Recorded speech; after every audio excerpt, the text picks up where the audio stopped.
ओहो, कितनी गर्मी पड़ रही है। घर जाकर मटके का ठंडा पानी पीऊंगी। पसीने से तर बतर निशा अपने घर जा रही थी। तभी वह देखती है कि कुछ लोग गरीबों में चप्पल बांट रहे हैं। ये लोग कुछ जाने पहचाने क्यों लग रहे हैं? पास जाकर देखती हूँ। निशा को दूर से कुछ साफ दिखाई नहीं दे रहा था, तो वह पास जाकर देखती है।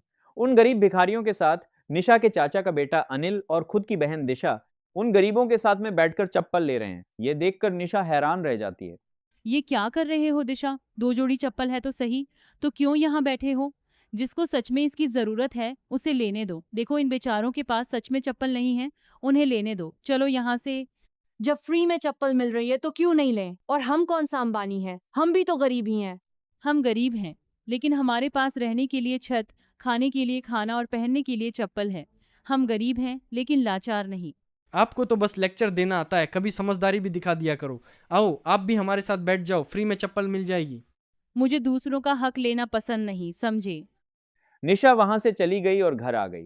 तभी कुछ देर में उसके भाई बहन चप्पलें लेकर घर आते हैं, और जब सारी बात बैठकर घर वालों को बताते हैं तो निशा की माँ कहती है, तू कहीं की अमीरजादी है क्या? जब चप्पल फ्री में मिल रही थी तो लिया क्यों नहीं? पता है कितनी महंगी चप्पल है ये। कभी कभी तो अमीरों को हम गरीबों पर तरस आता है। पता नहीं क्या होगा इस लड़की का। गरीब होने के साथ साथ मेरे घर वाले कितने लालची हैं। इन्हें तो सब फोकट का ही चाहिए। कभी कभी मेरा भी मन किसी अमीर लड़के से शादी करने का करता है। अगर गरीब ससुराल में शादी होगी तो क्या पता उनकी तरह मेरे मन में भी लालच आ जाए। निशा का परिवार कहने को तो गरीब था, लेकिन खाने पीने और जरूरत की सारी चीजें मौजूद थीं। निशा का सारा परिवार लालची था, सिर्फ निशा को छोड़कर। ऐसे ही एक दिन मुझे दो, मैं खाऊंगा आइसक्रीम। छोड़ मेरी आइसक्रीम। खा खा कर वैसे भी भैंस जैसा तो हो गया है, छोड़ इसे। तभी निशा वहां आकर कहती है, अरे क्या कर रहे हो तुम दोनों? ये लो, मेरी आइसक्रीम भी ले लो। एक दिन निशा को एक गरीब सा फटे कपड़ों में लड़का रोता दिखाई देता है। वह तुरंत उसके पास जाती है।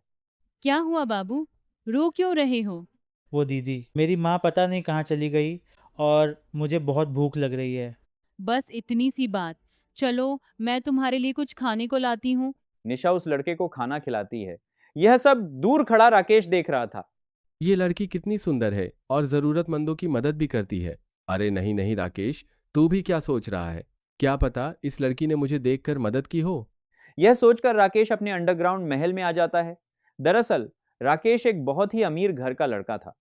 अगले दिन अरे नहीं, मैं उस लड़की को भूल क्यों नहीं पा रहा, पता नहीं क्यों बार बार उसकी याद आ रही है। एक काम करता हूँ, कल जहां वह लड़की थी वहीं चलता हूँ, लेकिन इन कपड़ों में नहीं। राकेश अपने सूट बूट उतारकर गरीबों वाले कपड़े पहनकर जाता है। राकेश अपने दोस्त नरेश को निशा के पास भेजता है। दीदी, मुझे बहुत भूख लग रही है, क्या कुछ खाने को मिलेगा?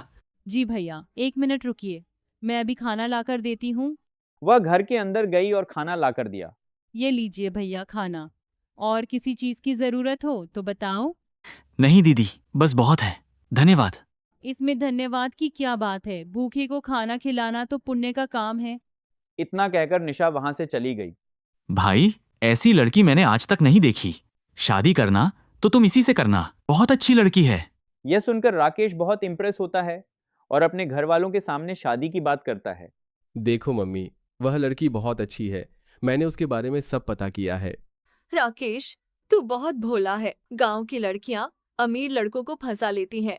मैं गांव की लड़कियों को अच्छे से जानती हूँ। वो तुमसे नहीं, तुम्हारे पैसों से प्यार करती हैं। नहीं माँ, उसे नहीं पता कि मैं अमीर हूँ। क्या भैया, सच में उसको नहीं पता आपके बारे में? हाँ, मैं सच कह रहा हूँ। उसे जरा भी अंदाजा नहीं है कि मैं एक अमीर घर का लड़का हूँ। यह तो बहुत अच्छी बात है भैया, मेरे पास एक प्लान है। राकेश की बहन रजिता सबको अपना प्लान बताती है। वाह रजिता, इससे साफ पता चल जाएगा कि वह लड़की राकेश से सच में प्यार करती है या नहीं। सारे लोग अपनी महंगी ड्रेस उतारकर, फटे पुराने कपड़े पहनकर रिश्ता लेकर जाने वाले थे। तभी राकेश कहता है, माँ, हम रोल्स रॉयस लेकर नहीं जाएंगे, वरना उन्हें शक हो जाएगा कि हम अमीर हैं। एक काम करते हैं, ऑटो से चलते हैं। वे लोग ऑटो से रिश्ता लेकर निशा के घर जाते हैं। अरे कौन हो भाई साहब, यहाँ कैसे आना हुआ? नमस्ते भाई साहब, हमारे लड़के को आपकी लड़की पसंद आ गई है, हम रिश्ता लेकर आए हैं। यह सुनकर निशा की मां सुमित्रा अमित से धीरे से कहती है, देखिए जी, ये लोग तो बहुत गरीब लग रहे हैं। हमने तो सोच रखा था कि किसी अमीर लड़के से शादी करेंगे जिससे हमारा कुछ फायदा हो सके। देखिए, हम ये रिश्ता नहीं कर सकते। हम अपनी लड़की की शादी किसी अमीर घर में करेंगे जहां हमें दहेज न देना पड़े। नहीं माँ जी, हमने कब कहा दहेज के लिए? हम गरीब जरूर हैं, लेकिन हम दहेज नहीं लेंगे। दहेज नहीं देने की बात सुनकर घर के सारे लोग एक दूसरे से कानाफूसी करने लगते हैं। देखो, निशा के पापा दहेज नहीं देना पड़ेगा, एक काम करते हैं, हाँ कह देते हैं। सिर्फ दहेज न देना पड़े इसलिए वे रिश्ते के लिए हाँ कह देते हैं। कुछ ही दिनों में साधारण सी शादी होती है और निशा विदा होकर एक टूटे फूटे घर में आती है।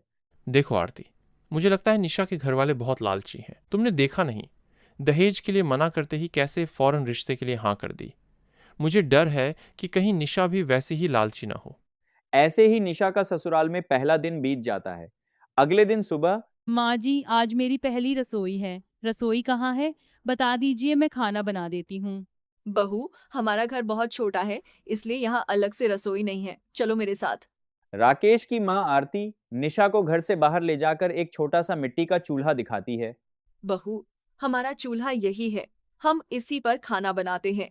तुम्हें क्या बताऊं बहू, हमारा खाना तो ऑटोमेटिक मशीनों पर नौकर बना कर देते हैं, लेकिन तुम्हें आजमाने के लिए हमें ये नाटक करना पड़ रहा है। निशा खाना बनाने लगती है। कड़ी धूप और गर्मी में उसे बहुत पसीना आने लगता है। माना मेरे पिताजी गरीब थे, लेकिन हमारे घर में भी रसोई तो थी। यहाँ तो सूरज सीधा सर पर है। बहुत गर्मी लग रही है। दिन बीतते गए और निशा की कड़ी परीक्षा जारी रही। कभी सास बीमार होने का नाटक करती तो कभी ननद जानबूझकर काम बढ़ा देती, लेकिन निशा ने कभी उफ तक नहीं की। वह फटे कपड़ों में तपती दोपहरी में चूल्हे पर खाना बनाती और सबकी सेवा करती रही। उसकी आंखों में आंसू तो होते पर लबों पर सिर्फ मुस्कान। एक दिन राकेश ने अपनी मां से कहा, माँ, मैं अब और नाटक नहीं कर सकता। निशा, हमें माफ कर दो। निशा, मेरी माँ को लगा था कि तुम भी अपने परिवार की तरह लालची होगी और सिर्फ मेरे पैसों के लिए शादी करोगी, इसीलिए हमने यह गरीबी का नाटक रचा। लेकिन तुमने साबित कर दिया कि तुम एक सोने जैसी शुद्ध इंसान हो। राकेश निशा को लेकर घर के पिछले हिस्से में गया, जहां एक पुराना टूटा हुआ दरवाजा था। उसने दरवाजा खोला तो अंदर अंधेरा था। निशा डर गई। जैसे ही निशा ने राकेश का हाथ पकड़ा, राकेश ने एक गुप्त स्विच दबाया। अरे, ये क्या है? सामने एक आलीशान जगमगाता हुआ अंडरग्राउंड महल था। झूमर, सोने की दीवारें, वहां राकेश का पूरा परिवार भी मौजूद था, लेकिन फटे कपड़ों में नहीं बल्कि कीमती साड़ियों और सूट में राकेश की मां। बहू, ये सब तुम्हारा है। हम गरीब नहीं हैं, हम शहर के सबसे अमीर परिवार से हैं। ये हमारा असली घर है, हमारा महल।